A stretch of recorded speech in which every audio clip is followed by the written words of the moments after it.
दोस्तों कुछ दिन पहले मैं आप लोगों को वीडियो के माध्यम से बताया था कि कैसे सोशल मीडिया के अंदर फंड कावेरी इंजन नामक एक ट्रेंड भयंकर तरीके से फैल रहा है। अब दोस्तों इस ट्रेंड का मकसद था साधारण लोगों का जागरूकता और उनके द्वारा ही ये बताया जा रहा था कि भारत को अब कावेरी जैसे स्वदेशी जेट इंजनों के प्रोजेक्ट के ऊपर अपने फोकस को केंद्रित करना चाहिए और इस प्रोजेक्ट के लिए और अधिक फंड जारी करना चाहिए। और दोस्तों इस ट्रेंडिंग के बाद अब रिपोर्टों में दावा किया जा रहा है कि gas turbine research establishment dry Kaveri इंजनों को लेकर एक नया अप्रूवल हासिल किया है, जिसके अंतर्गत इन ड्राई कावेरी इंजनों में एक नया वेट सेक्शन या फिर कहे तो आफ्टर बर्नर सेक्शनों को इंटीग्रेट किया जाएगा और फिर इन इंजनों का जो टेस्ट है वो लाइट कॉम्बैट एयरक्राफ्ट तेजस से किया जाएगा। अब दोस्तों इस अप्रूवल को एक बहुत ही महत्वपूर्ण अप्रूवल के रूप में देखा जा रहा है, क्योंकि अगर कावेरी ड्राई इंजनों में आफ्टर बर्नर सेक्शन लग जाता है तो ये और ड्राई इंजन नहीं रहेगा बल्कि एक proper after burner turbofan engine बन जाएगा। हालांकि ये इंजन भारत की जरूरतों को पूरा करने के लिए पर्याप्त होगा या नहीं होगा ये तो बात का बात, लेकिन एटलीस्ट भारत के हाथ में अपना एक स्वदेशी आफ्टर बर्निंग टर्बोफैन इंजन होगा जिसका उपयोग करके भविष्य में भारत अन्य इंजनों के प्रोजेक्ट को आगे बढ़ा पाएगा।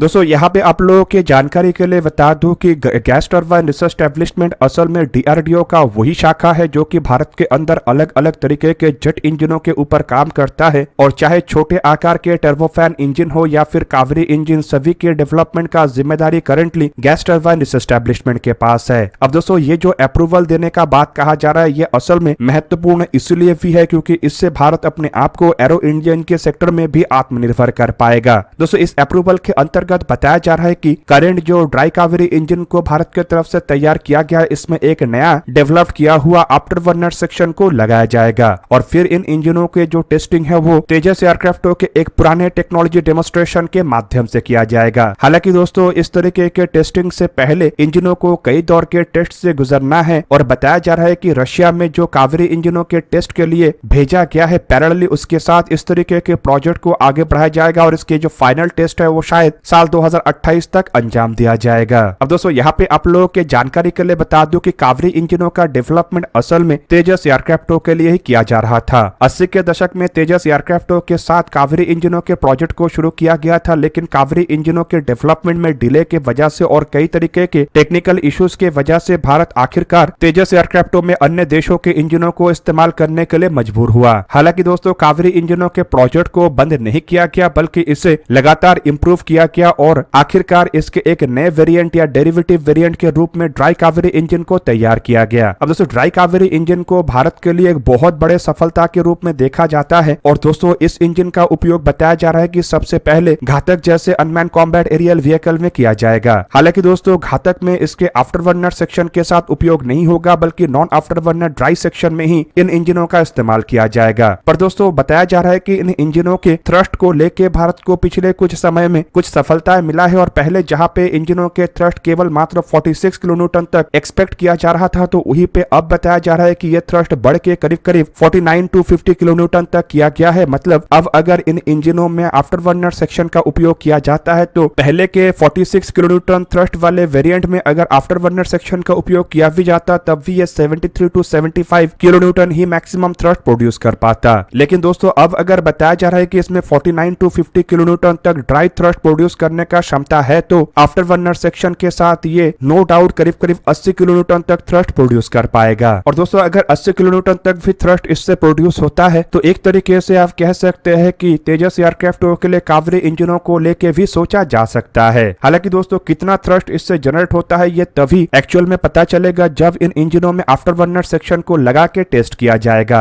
इवन दोस्तों बताया जा रहा है कि इंजनों के जरूरत और महत्व को देखते हुए ये जो नया आफ्टर बर्नर सेक्शन है इसका डेवलपमेंट को एक्टिव डेवलपमेंट प्रोजेक्ट के अंतर्गत रखा गया है। मतलब गैस टरबाइन रिसर्च एस्टेब्लिशमेंट के तरफ से इसे जल्द से जल्द डेवलप किया जाएगा। वहीं पे दोस्तों एक्सपेक्ट किया जा रहा है कि इस आफ्टर बर्नर सेक्शन के डेवलपमेंट के साथ साथ कावेरी इंजनों के जो थ्रस्ट का इशू है उसे भी भारत के द्वारा दूर किया जा सकेगा ताकि ये इंजन इतना थ्रस्ट जनरेट कर सके कि भारत के तेजस मार्क 1 और मार्क 1A स्टैंडर्ड एयरक्राफ्टों में इस्तेमाल होने वाले अमेरिकी F404 इंजनों को रिप्लेस किया जा सके। इवन दोस्तों कुछ रिपोर्टों में यह भी क्लेम किया जा रहा है कि गैस टरबाइन रिसर्च एस्टेब्लिशमेंट असल में इन आफ्टर बर्नर सेक्शन के साथ कावेरी इंजनों को एक लिमिटेड सीरीज प्रोडक्शन वेरिएंट के तेजस एयरक्राफ्टों में फिट करके टेस्ट कर सकता है और ऐसे दो प्रोटोटाइप है मतलब PV5 और PV6 में से किसी एक एयरक्राफ्ट में इन इंजनों को फिट करके सबसे पहले टेस्ट किया जा सकता है और दोनों एयरक्राफ्टों को ही originally twin seated light combat aircraft Tejas mark 1 के रूप में डेवलप किया गया था। हालांकि दोस्तों इंडियन एयरफोर्स की तरफ से सिंगल इंजन प्लेटफॉर्म में ऐसे इंजनों को इस्तेमाल करने को लेकर थोड़ा कंसर्न दिखाया जा रहा है। मतलब सिंगल इंजन एयरक्राफ्टों में एयरफोर्स एक वेल नोन और टेस्टेड इंजनों को इस्तेमाल करना चाहता है, क्योंकि इंजन फेलियर के कंडीशन में सिंगल इंजन एयरक्राफ्टों में कई तरीके के इश्यूज आता है। खास करके अगर देखा जाए तो पायलट का सेफ्टी काफी महत्वपूर्ण होता है। पर ट्विन इंजन एयरक्राफ्टों में अगर इस तरीके के इंजनों का इस्तेमाल किया जाता है तो अगर इंजन फेल भी हो जाता है तब भी एयरक्राफ्ट को दूसरे इंजन के सहारे लैंड करवाया जा सकता है और पायलट काफी हद तक सेफ भी रहते हैं। पर एयरफोर्स के इस तरीके के कंसर्न के बावजूद भी गैस टरबाइन रिसर्च एस्टेब्लिशमेंट अपने इंजनों के परफॉर्मेंस को जांचने के लिए LSP वेरिएंट 2 का उपयोग करना चाहता है, ताकि इंजन के डेवलपमेंट को और मजबूत किया जा सके। अब दोस्तों यहाँ पे आप लोगों को बता दूं कि बिना टेस्टिंग के कभी भी किसी इंजन को तैयार नहीं किया जा सकता है। हालांकि डायरेक्टली इन इंजनों को तेजस एयरक्राफ्टों में फिट करके टेस्ट नहीं किया जाएगा, बल्कि उससे पहले कई दौर के ग्राउंड टेस्ट और फिर इसे रशिया ले जाके या अन्य देश में ले जाके हाई ऑल्टीट्यूड टेस्ट को भी अंजाम दिया जाएगा। फिर जाके इन इंजनों के सभी परफॉर्मेंस सही होता है तो तभी LSP वेरिएंट में इसे इंटीग्रेट किया जाएगा।